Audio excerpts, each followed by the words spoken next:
bienvenidos, bienvenidas al podcast de Key, el podcast de divulgación de la psicología del deporte desde un punto de vista científico. El podcast en el que os ofrecemos indicaciones, consejos y recomendaciones sobre psicología del deporte que os pueden ayudar en vuestro día a día como entrenadores, entrenadoras, deportistas, familias, coordinadores o directores o directoras técnicos. En definitiva, el programa de psicología del deporte para todos aquellos y aquellas que estáis vinculados con el mundo del deporte. Mi nombre es Saúl Alcaraz, soy doctor en Psicología del Deporte y de la Salud. Hoy es jueves día 1 de agosto y este es nuestro 7º episodio del podcast. Es también el último episodio de esta primera temporada de nuestro podcast. Realmente hemos disfrutado mucho preparándola y esperamos que te haya gustado, que te haya servido todo lo que hemos explicado en estos 6 episodios previos y que también te guste y disfrutes este 7º episodio de la temporada. Ya te avisamos que volveremos en septiembre con nuevos episodios sobre psicología del deporte.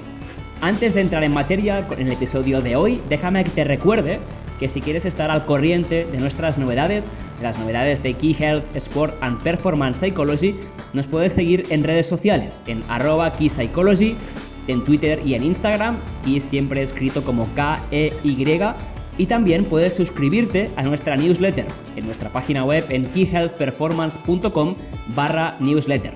De esta forma vas a estar al día de todas nuestras novedades y todos los eventos sobre psicología del deporte que realizamos. Te queremos contar que esta semana hemos estado colaborando con el campus de Ona Carbonell. De hecho, esta semana y también la semana pasada en el campus de Ona Carbonell para nadadoras de natación artística. Hemos compartido estrategias para la gestión de la ansiedad competitiva y también estrategias para sacar el máximo provecho de los entrenamientos, enfocándonos sobre todo al trabajo de la atención y de la concentración. Si quieres saber más, en los próximos días publicaremos una entrada en nuestro blog hablando sobre ello. Y también te avisamos que en septiembre volveremos con nuevos talleres para entrenadores y entrenadoras preparados.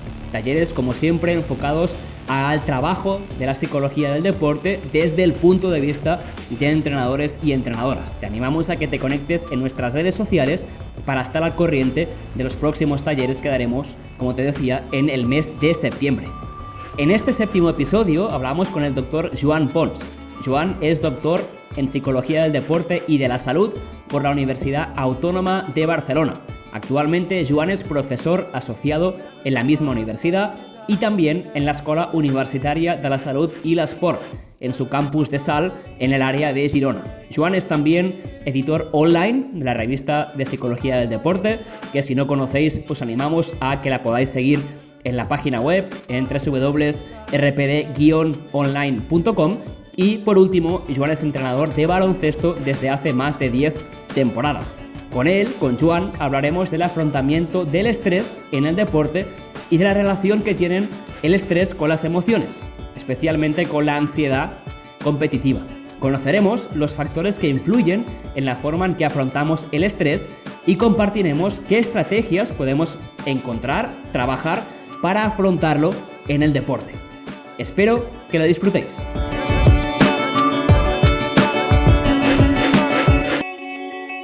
Hola Joan, bienvenido y gracias por estar hoy en el podcast con nosotros. Buenas tardes, Saúl. Muchas gracias por invitarme.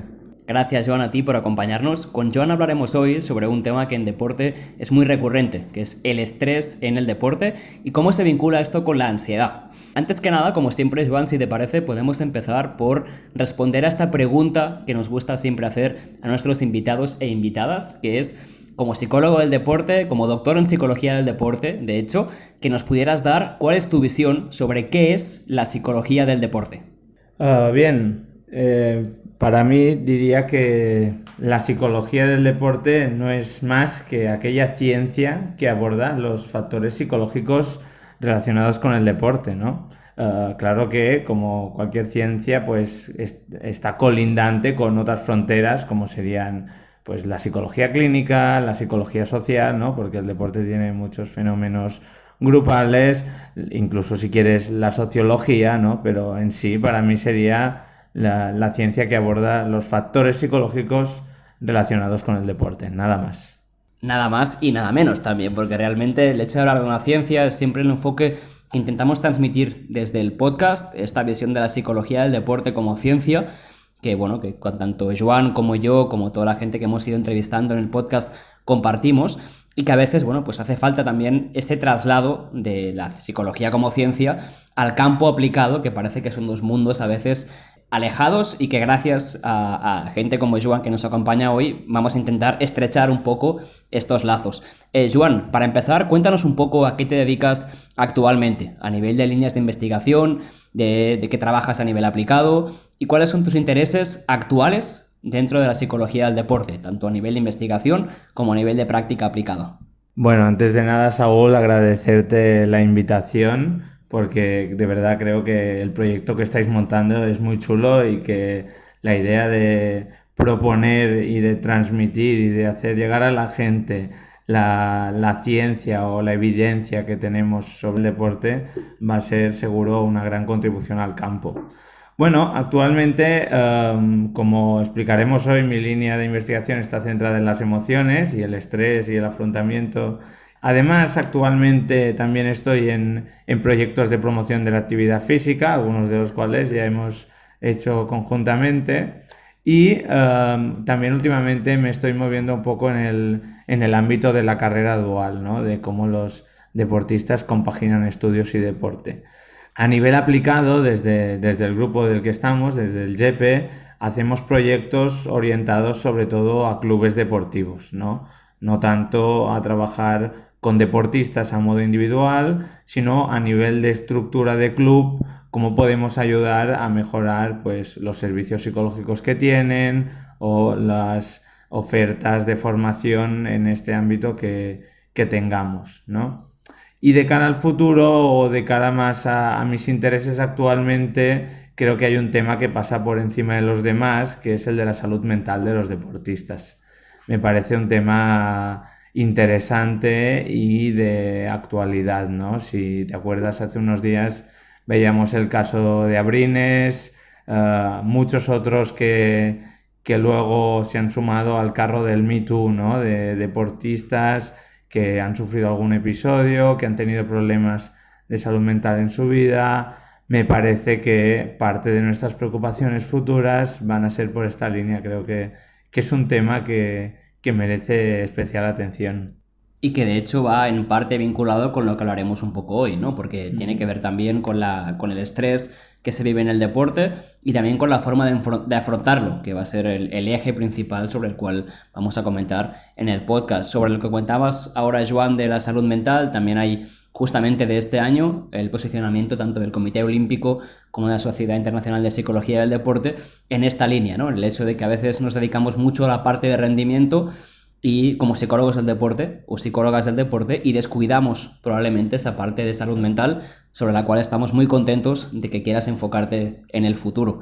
En el episodio 3, hace ya unas cuantas semanas, hablamos con el doctor Yago Ramis sobre qué era la ansiedad competitiva y hablamos también de qué lo provocaba, de qué tipos de factores había en esta ansiedad, la parte más cognitiva, la parte más psicofisiológica o somática. Y hoy venimos a hablar un tema que en cierto modo está vinculado y que en muchos casos parece que nuestros oyentes pueden tener dudas de en qué se diferencian, ¿no? ¿Qué diferencia hay entre la ansiedad y el estrés? Para aquellos que no sepáis todavía sobre ansiedad o queráis conocer más, os remito al episodio 3, pero Joan, si te parece, podemos empezar por distinguir entre qué es el estrés y qué es la ansiedad, qué es cada una de estas cosas y sobre todo, pues, dar una definición fehaciente de qué es el estrés en el deporte.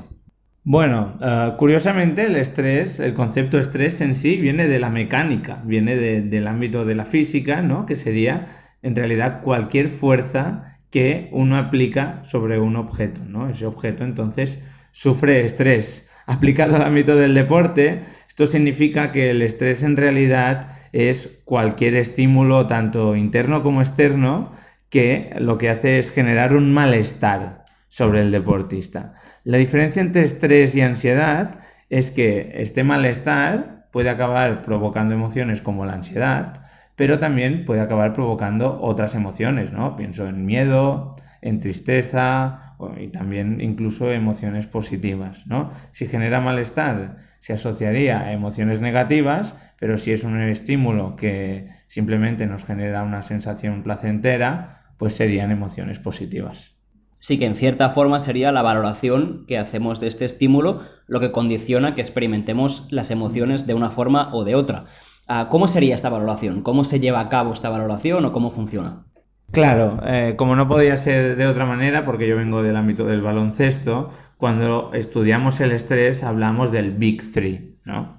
El Big Three se refiere a los tres elementos centrales que influyen sobre la experimentación del estrés y de las emociones que se asocian, ¿no? En primer lugar, como dices, cuando vivimos un determinado evento, el que sea, nosotros tendemos a evaluar la realidad y a saber si esto que está pasando es relevante para nosotros, ¿no? En primer lugar, entonces, sería la valoración o la interpretación de aquello que está pasando en términos de, hombre, esto es relevante para mí, ¿no? Nos acaban de meter una canasta. Pero un momento, ¿es una canasta que vale 2 puntos en el minuto 10 de juego y es irrelevante porque estamos ganando de 20? ¿O es una canasta en el minuto 39 cuando estamos empatados, ¿no?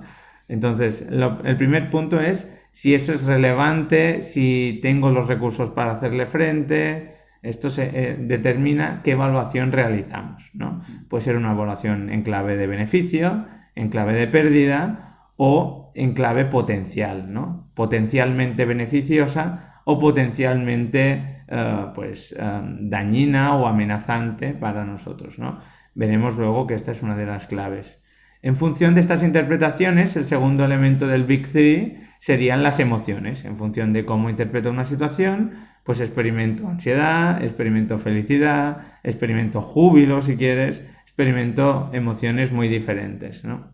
Y finalmente, estas emociones nos generan a veces desequilibrio, ¿no? Si yo tengo miedo, al igual tendré una reacción, una tendencia a huir o a intentar cambiar la situación para que esta emoción desaparezca, ¿no? Las emociones generan motivación para, digamos, desenvolver este malestar o solucionar este malestar. Y allí es donde entra la tercera parte del Big Three, donde nos centraremos sobre todo hoy, que es qué cosas hago para solventar o para resolver estas emociones que me generan malestar. Es decir, a modo de resumen, que tendríamos la primera pata del Big Three, que sería esta valoración o interpretación de la situación, la segunda pata, que sería estas emociones que son consecuencia de esta primera valoración, y finalmente la tercera pata, que es estas estrategias, vamos a llamarle por su nombre, de afrontamiento, que son las que nos van a generar en función de las emociones que estamos experimentando. Como decías muy bien antes, si tenemos miedo, vamos a intentar hacer algo que evite esa situación, sea huyendo, sea afrontándola directamente, pero siempre, bueno, consecuencia de estas emociones que experimentamos en base a esa interpretación previa. Fantástico, Joan. Entonces, la pregunta aquí sería, a ver, bueno, ¿y estas estrategias que podemos tener? ¿Hay algunos tipos distintos que se puedan llevar a cabo? ¿Hay alguna agrupación, algún tipo de estrategias que podamos clasificar de alguna forma? Y en el caso de que sí, pues que nos cuentes un poquito cuáles serían las buenas, entre comillas, aquellas que nos pueden ayudar a, como decíamos al principio del episodio, a tener una salud mental más adecuada dentro del deporte. Bueno, si te pones a pensar en clasificaciones, tantas como quieras, ¿no? Pero así para ponerlo sencillito y claro, normalmente se piensa en dos continuos de tarea-emoción y de estrategias activas y pasivas, ¿no? Dentro de este conjunto de ejes podríamos tener lo que sería una buena representación de lo que son las estrategias.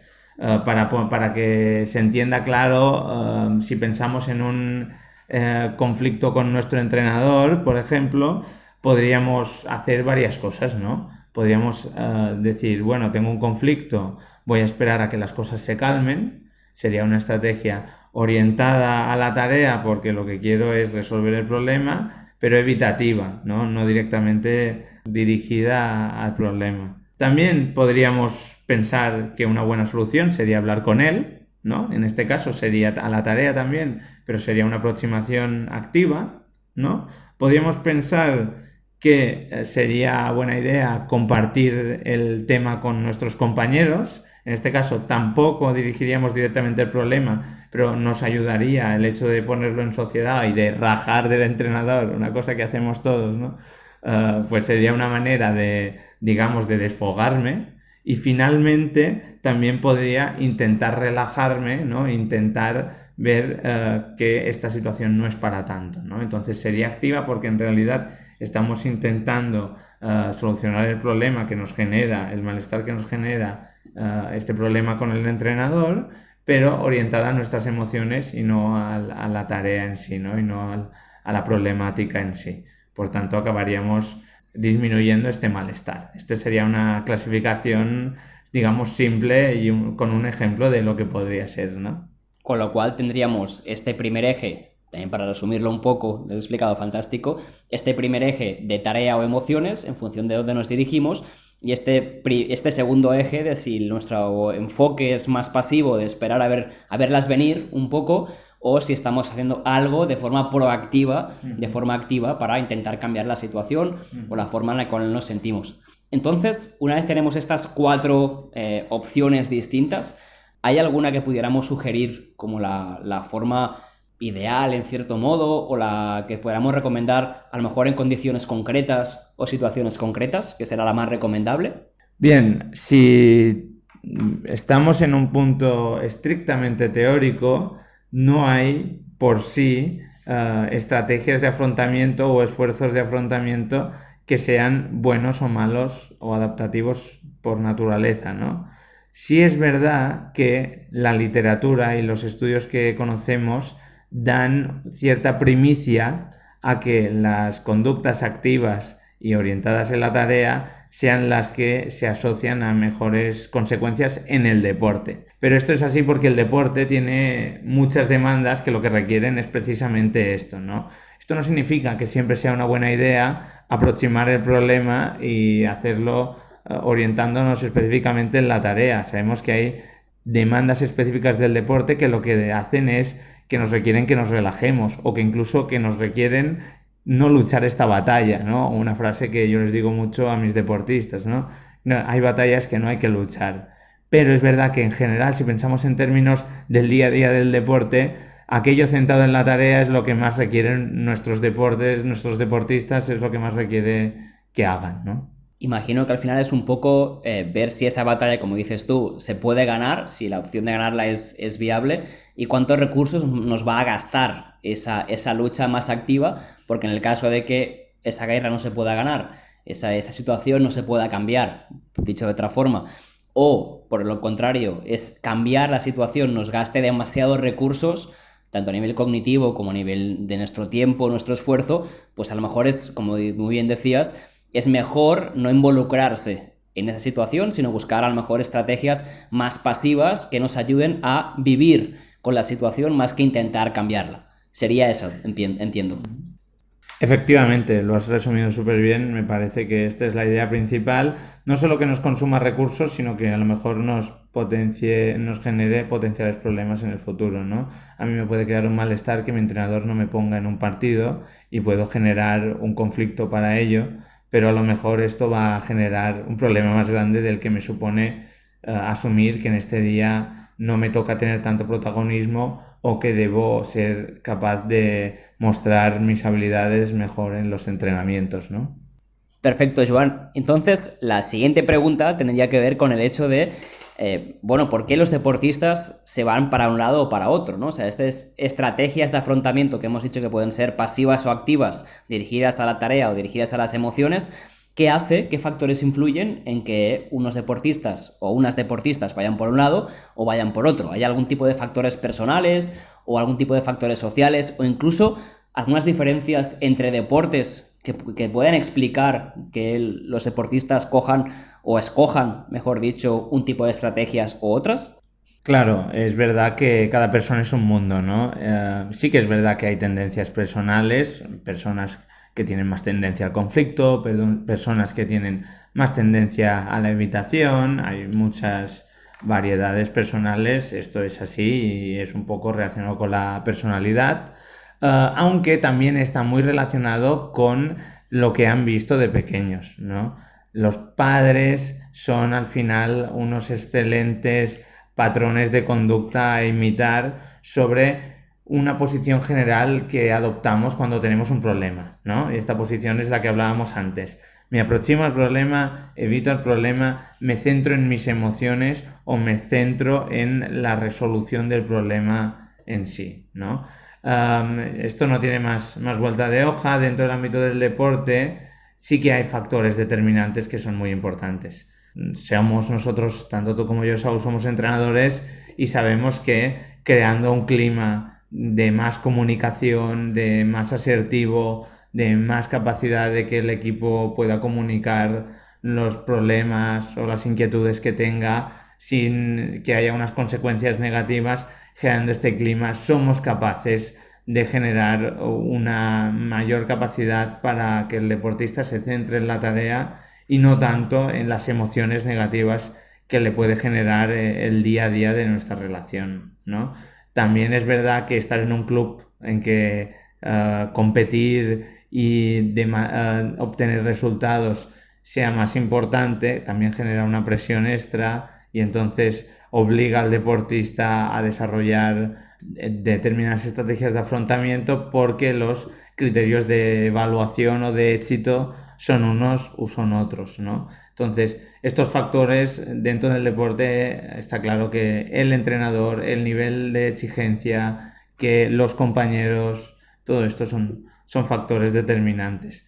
Y de hecho, si hablamos de diferencias entre deportes, observamos algunas. Sé que estuvisteis haciendo hace poco un taller de natación sincronizada, ¿no? Y precisamente en deportes como la sincro se ven muchas diferencias en las deportistas respecto a otros deportes, ¿no? Si pensamos en deportes de repetición, en deportes de exhibición, en deportes en que el rendimiento del deportista debe realizarse inmediatamente en un tiempo determinado, que es una coreografía o una ejecución totalmente ensayada y que cualquier mínimo error puede penalizarte, hablamos de deportes en que normalmente observamos niveles de ansiedad, sobre todo somática, lo que Yago seguro que eso explico mejor que yo, muy elevados, ¿no? En cambio, deportes en que se requieren más tomas de decisiones, deportes más reactivos, deportes más colectivos en el sentido táctico, ¿no? Normalmente se traducen en una demanda de mayor variedad de estrategias de tarea y de emoción, ¿no? Lo que hablamos antes de que aunque las de tarea muchas veces se asocian a consecuencias positivas, no tienen por qué ser siempre las mejores. Perfecto, Joan. El siguiente punto que me gustaría tratar es que hablemos un poco de cómo podemos trabajar con los deportistas estas estrategias de afrontamiento. Tendríamos, imagino, una primera fase de tomar conciencia de qué estoy haciendo habitualmente, lo que tú hablabas muy bien antes, de este estilo de afrontamiento habitual, que en general, cómo afronto yo las situaciones. Y tengo tendencia a centrarme más en la parte orientada a la tarea o me centro habitualmente más a nivel de emociones o lo hago de forma activa o lo hago de forma más pasiva. Y imagino que luego tendríamos una segunda fase de aprender y poner en práctica estas estrategias. ¿Cómo podríamos trabajar esto con los y las deportistas? Bueno, yo creo que dentro de todo este elemento que mencionas hay un primer punto importante que es las zonas de funcionamiento óptimo. Se sabe que hay deportistas que rinden mejor y que están en mayor equilibrio cuando tienen determinadas emociones o determinados estados emocionales, por decirlo mejor, ¿no? Y hay otros deportistas que tienen otros estados emocionales en los que rinden mejor. A lo mejor yo, si tengo este punto de cabreo, me siento más preparado para competir, me siento más activado, me siento más dispuesto a darlo todo. A lo mejor otro deportista necesita un pequeño sentimiento de sentir que se lo está pasando bien, de felicidad, para sentir que está en el momento óptimo de competición, ¿no? Aprender a identificar en qué estado emocional rendimos y en qué estado emocional nos sentimos preparados para competir es una buena idea para empezar a saber cómo puedo gestionar mis emociones en el deporte, ¿no? Saber cuál es el punto de partida más adecuado. Luego está también lo que tú hablabas de el saber identificar este monitoreo, ¿no? Saber identificar en qué momento Por ejemplo, siento una demanda, ¿no? Siento un malestar, ¿no? ¿Y qué hago ante este malestar? Lo que pasa en las respuestas de afrontamiento es que muchas de ellas las tenemos tan automatizadas que no somos capaces de cambiarlas porque lo tenemos como un patrón automático. Esto no significa que sea lo que mejor nos funciona, significa que es lo que tenemos aprendido inconscientemente, ¿no? De lo que hacemos en nuestro día a día. Por ello que un punto fundamental es aprender a identificar cuándo el deportista siente malestar y qué hace ante ello. Y finalmente está lo que decías de aprender y aplicar nuevas estrategias, ¿no? En este proceso sería ideal si puedas contar con un profesional de la psicología del deporte, por supuesto, o al menos con un referente, ¿no? El tener a un entrenador, el tener a un compañero, el tener a una persona externa que te pueda ayudar en este proceso socrático de cómo me estoy sintiendo ahora, qué es lo que he hecho y qué consecuencias ha tenido, cómo lo podría hacer mejor, ¿no? Estas pequeñas preguntas que cuesta reflexionar porque todos sabemos que el deporte es muy rápido, ¿no? Es todo muy inmediato, pues nos puede ayudar a lo mejor poder aplicar estrategias que nos sean más adaptativas a lo que es nuestra personalidad y a nuestra manera de funcionar. Fantástico, tendríamos esta primera parte que decías muy bien, de saber con qué emociones se trabaja o se compite o se está mejor en el deporte. Una segunda parte más enfocada a habitualmente monitorizarse cómo afronto yo los problemas y lo que me pasa en el deporte. Y esta tercera fase, que idealmente, comparto contigo, si se puede hacer con un psicólogo o psicóloga del deporte, fantástico, pero no todos los clubes disponen de esta figura. Habitualmente, pues tener un entrenador o un compañero o compañera que pueda ayudar a este proceso socrático que describías muy bien, de darse cuenta de qué estoy haciendo, si me funciona o no, y hacer los cambios necesarios. Perfecto, Joan, pues si te parece podemos cerrar este episodio dando un consejo clave enfocado a deportistas, a entrenadores, entrenadoras y a familias. Ya sabes que es una cosa que solemos pedir a nuestros invitados e invitadas porque creemos que ayuda muchísimo a nuestros oyentes, porque ya nos ya los predispone hacia una dirección, ¿no? Sabemos, porque ya nos lo ha dicho, que hay que ser pendientes de cómo afronto yo los problemas, de que unas soluciones suelen ir mejor que otras, pero ¿qué puedo hacer yo a partir de mañana para empezar a trabajar este proceso de afrontamiento del estrés en el deporte? Gracias, Saúl. Evidentemente todo esto no tiene sentido si no podemos ayudar a los agentes del deporte a intentar mejorar un poco, ¿no? Si hablamos de las deportistas y de los deportistas, yo creo que una de las claves que hemos mencionado es aprender a conocerse mejor, a conocer cómo estoy en un estado óptimo, en un estado emocional óptimo. Y también yo creo que el consejo que les daría es animarles a probar cosas nuevas cuando están en estas situaciones de desequilibrio, ¿no?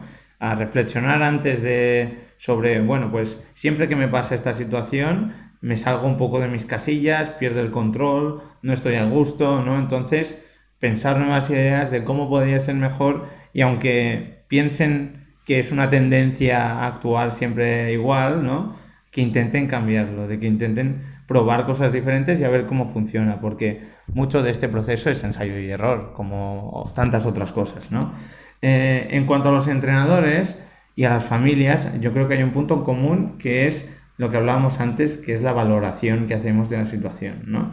Ellos, ambos, sobre todo las familias, son agentes muy relevantes a la hora de ayudar a interpretar a los deportistas una situación como una amenaza, es decir, como una situación potencialmente negativa o como un reto, es decir, como una situación potencialmente positiva. Esta diferencia muchas veces solo es de interpretación, solo es de ponerle un punto más optimista o más pesimista al asunto. Muchas veces la realidad es la misma y deportistas y padres tienen yo creo, un rol fundamental en esta interpretación. En el caso especial de los entrenadores, yo creo que deberíamos prestar especial atención al caso de aquellos deportistas que tienden a usar estrategias de evitación, porque sabemos que si evitan el deporte, ¿no? Que si evitan el deporte, al final lo que harán es abandonarlo, ¿no? Y lo que perseguimos es todo lo contrario, es que disfrutes con él, ¿no? Entonces, muchas veces hay que animar al deportista a que sea valiente y a que sea capaz de resolver los problemas para estar en un equilibrio en el deporte. Y en el caso de los padres, reincidiendo en el punto de la interpretación, yo creo que les animaría a ser muy conscientes de que son un modelo. Son un modelo, padres y madres, son un modelo de referencia sobre cómo yo como deportista voy a afrontar los problemas y las situaciones que me generan malestar en mi día a día, tanto dentro del deporte como en la vida en general, ¿no? Porque al final el deporte no deja de ser una manera de que nos enseña a resolver nuestros problemas que luego también vamos a experimentar en la vida. Y yo creo que con esto si conseguimos esto, sería fantástico. Perfecto, Joan. Pues muchísimas gracias por acompañarnos en el podcast de hoy. Os dejo la cuenta de Twitter de Joan, que es bastante activo, por decirlo de forma suave, en Twitter. Lo podéis seguir en @ponsjuan14. Os dejaremos, igual como siempre, en las notas del programa su dirección de Twitter para que podáis seguirlo y estar al corriente de todas sus publicaciones y de toda su actividad dentro de la psicología del deporte. Como él nos explicaba al principio de este podcast, él está trabajando sobre todo en emociones y yéndose también cada vez más hacia la parte de salud mental de los y las deportistas, con lo cual os animo a que lo acompañéis en este viaje para entre todos trabajar en la mejora de la salud mental de los y las deportistas, y también, añadiría yo, de los y las entrenadores, porque como todos sabemos, los entrenadores también sufrimos, me incluyo en este grupo y también a ti, Joan, en este grupo, este estrés del cual hemos hablado en el episodio de hoy. Joan, de nuevo, gracias por acompañarnos. Ha sido un episodio muy fácil de grabar, con lo cual gracias por esta parte, y esperemos que sea de utilidad todo lo que hemos comentado en este episodio para todos nuestros oyentes. Muchas gracias a ti, Saúl. A ver si de cara a la segunda temporada podemos hacer un episodio formado, ¿no?, centrado en la salud mental de los entrenadores. Te cojo la palabra. De hecho, siempre me gusta terminar volviendo a invitar a los participantes en el podcast, con lo cual, si te parece bien, dentro de unos meses podemos hacer un segundo episodio de este podcast y hablamos de la salud mental de los y las entrenadores. Gracias, Juan, por acompañarnos. Muchas gracias. Hasta luego.